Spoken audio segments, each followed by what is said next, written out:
Alors, comme tu l'as vu dans le titre, je vais parler aujourd'hui de trois astuces, on va dire. Allez, c'est pas des astuces, mais trois choses importantes pour réussir un business en ligne en 2026. Ça peut être un business en ligne, mais ça peut être un business physique aussi, hein. La première chose, on en entend parler de partout.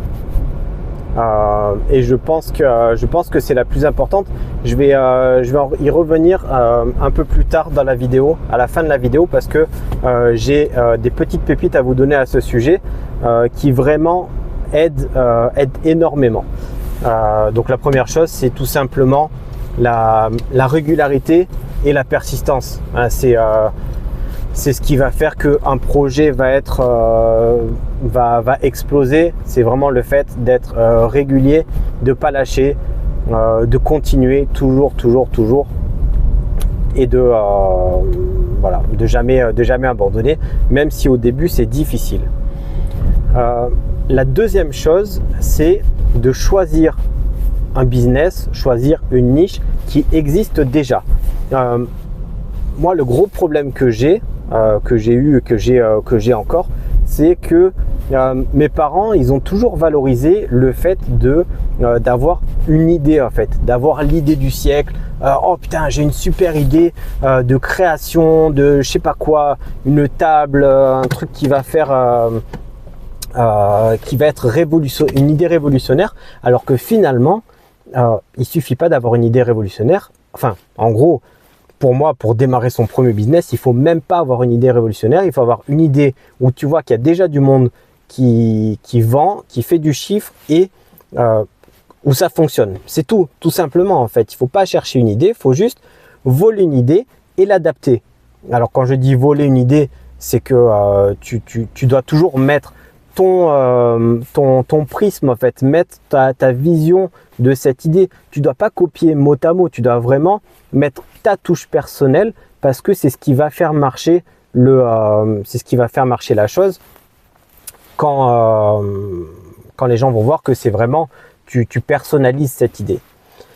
La troisième chose, c'est, je pense, aussi super important, et ça je l'ai fait il y a quelques années, il y a 6 ou 7 ans maintenant, c'est d'avoir une sorte de groupe d'amis qui font comme toi.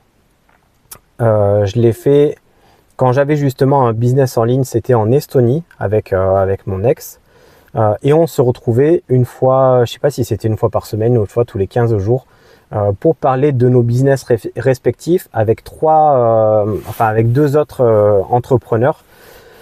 Et du coup, on se posait des questions, on se challengeait, on se disait, bon alors pour la semaine prochaine, vous vous engagez à faire quoi? On s'engage à faire, je sais pas moi, à créer notre première formation. Ok, super. Et toi, tu t'engages à quoi? Moi, je m'engage à écrire 2 chapitres de mon livre. Ok, super. Voilà, tu vois. Et ça fait que la semaine d'après, on se revoyait, on disait, bon alors, le chapitre de ton livre, il est écrit ou pas? Ah non, il n'est pas écrit parce que j'ai ma mère qui était malade et du coup, j'ai dû aller à son chevet. Ok, mais est-ce que tu n'aurais pas pu te dégager 2 heures par jour pour le faire? Si, c'est vrai, j'aurais pu, mais j'étais pas en grande forme psychologiquement, donc j'ai un peu délaissé le projet. Ouais, ok, d'accord. Qu'est-ce que tu vas faire la semaine prochaine pour pallier à ça, et qu'est-ce que tu feras la prochaine fois pour au moins pendant 2 heures par jour, d'accord, tu peux déprimer un petit peu, mais est-ce que tu peux pas te mettre pendant 2 heures par jour dans une énergie pour produire quand même, tu vois, et on se challengeait comme ça, on se posait des questions, et ça nous aidait du coup, quand on était en train de travailler et qu'on procrastinait un peu, on se disait bon, on s'est engagé quand même à faire ça, donc allez, on y va. Et la troisième chose c'était ça. Et la dernière chose dont je voulais parler, du coup, c'était par rapport au premier point de la régularité et la persistance. C'est justement un entrepreneur que j'ai rencontré en Estonie. C'est un écrivain. Je te parlais d'écriture, c'était pas pour rien. Et cet écrivain, il écrit des livres sur le développement personnel, le passage à l'action, les émotions, la procrastination, comment être comment s'organiser, enfin voilà, vraiment des livres sur l'entrepreneuriat, mais pas que, en fait, tout ce qui est un peu autour de l'entrepreneuriat, le mindset, les émotions, toutes ces choses, l'organisation. Et ces livres, j'ai jamais vu des livres aussi bien écrits. J'ai pas de lien d'affiliation, tu vas voir, je mets pas de lien d'affiliation, rien du tout. C'est juste que déjà j'ai vu l'évolution de cet écrivain parce qu'il a appliqué ce qu'il écrit dans ses livres. C'est le meilleur exemple que j'ai jamais vu par rapport à justement la régularité, la persistance et tout. C'est vraiment quelqu'un qui a mis des années avant que ses livres décollent, vraiment des années, mais il continuait d'écrire, il continuait parce que il savait, il avait cet objectif au bout, il avait cette étoile qui suivait et il savait que il allait réussir parce que il savait que son travail il était bon. D'ailleurs lui aussi avait un groupe avec, ils étaient 3 écrivains et ils se rencontraient sur internet parce qu'il y en a un qui était je crois en Allemagne et l'autre qui était en Australie. Et ils se rencontraient en visio pour se donner un peu des objectifs et se challenger et se donner aussi des astuces en tant qu'écrivain pour se dire voilà, tiens, j'ai réussi à publier un livre et il a réussi, il a décollé, etc. Donc ils se poussaient un peu. Et donc cet écrivain, tu peux chercher, je vais le mettre dans la description, c'est Thibaut Meurice. Après le problème entre guillemets, c'est qu'il écrit, la plupart de ses livres, ils sont écrits en anglais. Il a un livre qui est traduit en français, je crois.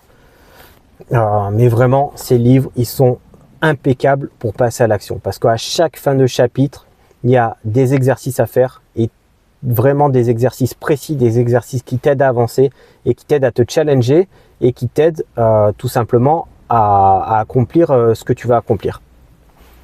Par rapport à ce truc de créer des groupes et tout, je me suis dit, pour les personnes qui sont encore à ce moment de la vidéo, ça serait bien peut-être de créer cette sorte, ce type de groupe comme ça en ligne. Alors peut-être à limiter à un nombre de personnes, peut-être 4, 5, 10 personnes grand maximum. Donc dites-moi dans les commentaires ce que vous en pensez de ce concept. Bien sûr, ça serait complètement gratuit. Et je me dis pourquoi pas peut-être un groupe Facebook ou WhatsApp ou Telegram. Enfin, j'en sais rien en tout cas encore comment le créer. Mais peut-être vraiment se challenger que si peut-être se donner un objectif par jour, un objectif que chacun doit accomplir chaque jour.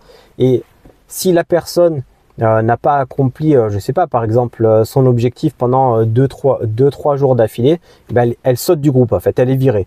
Parce que comme ça challenge vraiment les personnes et ça fait que chaque personne vraiment est poussée à avancer et à faire ce qu'elle avait prévu de faire et ce sur quoi elle s'était engagée. Voilà, dites-moi un petit peu ce que vous en pensez en commentaire. Et en tout cas, je voulais signaler que hier, j'ai eu mon premier abonné et c'est cool. Si t'es là, si t'es dans les parages, je crois que son pseudo c'était Jerem, un truc comme ça. Si t'es dans les parages, n'hésite pas à mettre un petit commentaire, ça fait toujours plaisir. Voilà, n'hésitez pas à vous abonner aussi, bien sûr, pour qu'on puisse aider les gens à créer leur business en ligne et à créer un revenu en ligne. Alors attention, surtout, je ne parle pas de revenus passifs sur cette chaîne, même si ça serait cool de créer des revenus passifs, mais je parle juste de créer déjà des revenus en ligne pour être un peu plus libre géographiquement et temporairement aussi, temporairement on dit, je sais plus. Et pouvoir travailler, je sais pas, si tu as envie de travailler le soir, si tu as envie de travailler la journée et que tu n'as pas envie, comme moi, tu sais, en ce moment je bosse à l'usine, je dois me lever 2 jours par semaine à 4 heures, ça fait chier quoi, franchement, et quand tu bosses la nuit, c'est pas non plus le gros kiff tout le temps quoi. Voilà, allez, je te laisse, c'est la fin de cette vidéo, à demain, ciao.